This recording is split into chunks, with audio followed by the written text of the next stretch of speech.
நொறுங்குண்ட இருதவருடைய நிலைமை என்னன்னு கேட்டா, you feel so lonely, you feel like nobody is there for you. உனக்காக யாருமே இல்லை என்ற உணர்வை கொடுக்கிற உணர்வு எங்கிருந்து வருதுன்னு கேட்டா, உடைஞ்ச உள்ளம், இருதயம் நொறுக்கப்பட்டவர்கள், எனக்குன்னு யாருமே இல்லை. நான் இதை நீங்கள் டீப்பாக நான் அனலைஸ் பண்ணும்போது நான் யோசிச்சிருக்கேன். நான் நிறைய ஃபேமிலி ப்ராப்ளம்ஸ்லாம் ஜனங்கள் பேசுகிறது எங்கிட்ட கவுன்சிலிங் வரும்போதெல்லாம் அதெல்லாம் உட்காந்து நான் ஏன் இப்படி சொன்னாங்க, எதுக்கு இப்படி சொன்னாங்க நான் யோசிக்கும் போது நிறைய காரியம் எனக்குள்ளே ஸ்ட்ரைக் ஆகிருக்கு சில தடவை.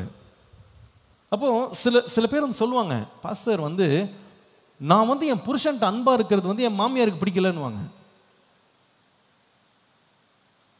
நாங்கள் 2 பேரும் ஒன்றா இருக்கிறத பார்த்தா அவங்க ரொம்ப எரிச்சல் ஆகிடுவாங்க, ரொம்ப கோவப்படுவாங்க, அதை எப்படியாவது கெடுக்கணும்னு நினைப்பாங்க. நான் உட்காந்து டீப்பாக அனலைஸ் பண்ண ஒன்று கண்டுபிடிப்பேன். என்ன தெரியுமா அது? இப்படிப்பட்ட வேலையை செய்கிறவங்க யாருன்னு கேட்டால், they actually carry a broken heart. அவங்களுடைய உள்ளம் உடைக்கப்பட்ட ஒரு உள்ளம். ஒருவேளை அவங்களுடைய கணவனோ அவங்களுடைய குடும்பமோ அவங்கள தவறாக நடத்தி, அவங்கள உடைச்சி நொறுக்கி, அவங்கள அவமானப்படுத்தி, அவங்கள காயப்படுத்தி, அந்த காயம் ஆறாமல் உட்காந்துருக்காங்க பாருங்க.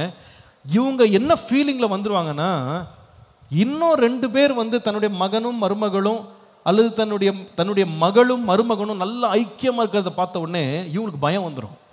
என்ன பயம் வந்துடும்னா, இவங்க 2 பேர் சேர்ந்து நம்மளை தனியாக விட்டுருவாங்க, அந்த பயம் வந்துடும் அவங்களுக்கு.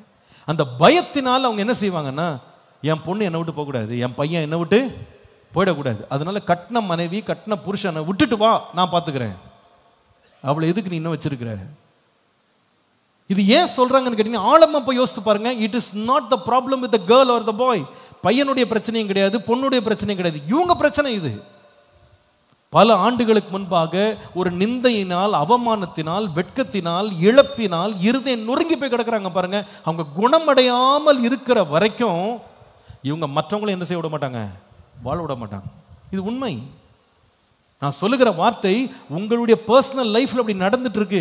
ஒருவேளை உங்க பையன் உங்களை பார்த்து, உங்க மகள் உங்களை பார்த்து, ஏம்மா என்ன வாழ விட மாட்டேங்கிற, நாங்கள் 2 பேரும் நல்லா இருக்கிறது ஏன் உனக்கு பிடிக்க மாட்டேங்குது ஒரு கேள்வி கூட கேட்டிருந்தா, கண்டிப்பாக நீங்கள் இதை உட்காந்து அனலைஸ் பண்ணி பாருங்க. உங்கள் இருதயத்தில் நொறுங்கி போன நிலையிலிருந்து குணமாகாத ஒரு பகுதி உங்கள் வாழ்க்கையில் இருக்கா நீங்கள் தேடி பார்த்தீங்கன்னா கண்டுபிடிப்பீங்க நிச்சயமா. You will find out. Because broken people will always feel alone. They'll feel very lonely. அவங்க தனிமை உணர்விலிருந்து வெளியே வர முடியாது. அதனால பயத்தோடே வாழ்வார்கள். தான் பிள்ளை தன்னை விட்டு போயிட்டு அவ்வளோதான் எங்கள் லைஃபே முடிஞ்சிருச்சுன்ற மாதிரி ஒரு பிரம்மைக்குள்ள ஆயிட்டு பயத்தினாலே என்ன பண்ணுவாங்கன்னா, தான் பையனை கல்யாணம் வரைக்கும் அன்பு கூற மாட்டாங்க, ரொம்ப நெருங்கிலாம் இருக்க மாட்டாங்க. கல்யாணத்துக்கு அப்புறமா பார்த்தீங்கன்னா இந்த பயத்திலேயே பையன் மேலே அப்படி பாசத்தை கொட்டுவாங்க. நீங்கள் நிறைய பேர் பார்த்தீங்கன்னா, நான் ஃபேமிலிஸ் நான் அனலைஸ் பண்ணியிருக்கேன், அப்போ நான் கவனிச்சிருக்கேன். அப்போ இந்த பிள்ளைங்கிட்ட கேட்பேன், ஏப்பா உங்கள் மம்மியை பற்றி இந்த பிள்ளை இவ்வளோ கம்ப்ளைண்ட் பண்ணுறாள், உங்கள் மம்மி உண்மையை அப்படி அன்பு கூறுவாங்களான்னு கேட்டால், ஆமாம் பாஸ்டர், என்கிட்ட பேசாமல் நீ இப்போ மேலே போகக்கூடாதுன்னு சொல்லுவாங்க, என்கிட்ட பேசாமல் அந்த ரூம்குள்ளே போகக்கூடாதுன்னுவாங்க. சரி, இதை போல் கல்யாணத்துக்கு முன்னாடி உனக்கு நடந்திருக்கான்னு கேட்பேன்.